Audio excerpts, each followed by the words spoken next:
বন্ধুরা, আজ আমি আবার চলে এসেছি নতুন একটা ট্রিক্স নিয়ে। আমরা প্রত্যেকেই বাড়িতে লোহার চাটু ব্যবহার করে থাকি, সেটা পরোটা করার জন্যই হোক বা অমলেট করার জন্যই হোক না কেন। দেখবেন প্রত্যেকবার পরোটা করা বা অমলেট করার পরে লোহার চাটুটা এমন বিচ্ছিরিভাবে পুড়ে যায়, যেটা শুধুমাত্র স্কচ ব্রাইট দিয়ে ছাড়ানো খুবই কষ্টকর। যেটা ছাড়াতে গিয়ে আমাদের হাতে অনেকটা সময় লাগবে আর অনেকক্ষণ বসে বসে মাজতে হবে, তবেই সেই দাগটা যাবে। তাই আজকে একটা খুব সহজ পদ্ধতিতে আমি এটা পরিষ্কার করে দেখাবো। আমি এখানে 1 চামচ বেকিং সোডা নিয়ে নিয়েছি, তার সাথে নিয়ে নিয়েছি ভিনিগার, যেটা 2 চামচের মতো নিয়ে নিয়েছি, আর তার সাথে নিয়ে নিয়েছি বাড়িতে থাকা যে কোনো সাবানের গুঁড়ো। যে কোনো আমরা বাড়িতে যেই সাবান ব্যবহার করে থাকি সেই সাবানের গুঁড়ো নিয়ে নিয়েছি।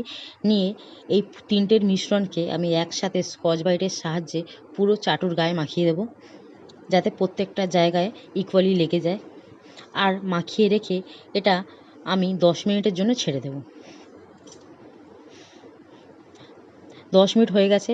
এবার আমি এই স্কচ ব্রাইট দিয়ে নর্মাল যেভাবে মাজি বাসন সেইভাবেই হালকা হাতে চাটুটা ঘষবো, ঘষে ঘষে মাজবো। দেখছেন, আপনারা বুঝতে পারছেন হয়তো যে কি সুন্দর হালকা হাতে ঘষার পরে কি সুন্দর উঠে যাচ্ছে দাগগুলো। কোনো রকম আমার খুব জোর অ্যাপ্লাই করতে হচ্ছে না। এটা এখনও ধোয়া হয়নি, জাস্ট কাপড় দিয়ে, ভিজে কাপড় দিয়ে মুছেছি, তাতেই আপনি বুঝতে পারছেন চাটুর সমস্ত দাগ উঠে গেছে। এবার আমি জল দিয়ে ধোবো। দেখুন বন্ধুরা, জল দিয়ে ধোয়ার পরে ধুচ্ছি যখন, চাটুটার গায়ে তো একটাও দাগ নেই, উল্টে আরও ভালো করে পরিষ্কার হয়ে গেছে। আর আমার কোনো কষ্ট করতেও হয়নি, আর কোনো এক্সট্রা টাইমও আমার নিতে হয়নি। চাটুটা বিনা কষ্টে আমার এত সুন্দর পরিষ্কার হয়ে গেছে, এই সামান্য 3টে জিনিস দিয়ে, যেটা আমাদের বাড়িতেই থাকে।